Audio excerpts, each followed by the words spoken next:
যে সময় চাবুক মারতে হয় সে সময় জীবনটাকে উপভোগ করলে, যে সময় জীবনটাকে উপভোগ করার কথা সে সময় জীবনটাকে উপভোগ করতে পারবেন না, এটাই তো স্বাভাবিক।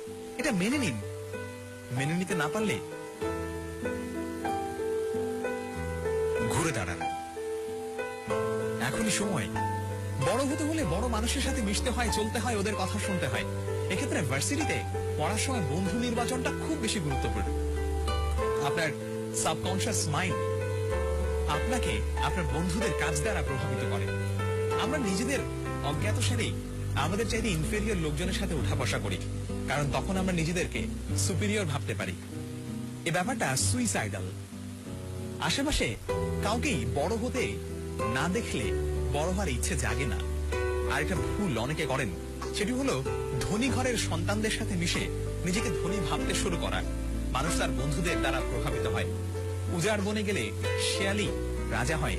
আপনি কি শেয়াল রাজা হতে চান নাকি সিংহ রাজা হতে চান, সেটা আগে ঠিক করুন।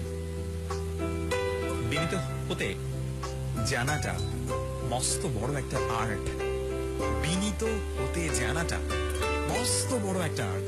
যারা অনার্সে পড়ছেন তাদের অনেকের মধ্যেই এটার অভাব রয়েছে।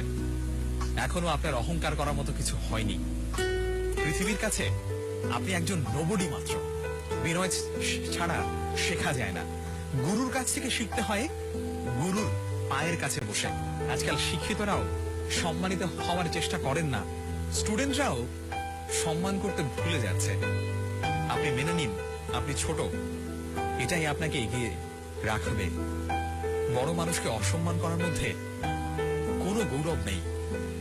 নিজের প্রয়োজনেই মানুষকে সম্মান করুন।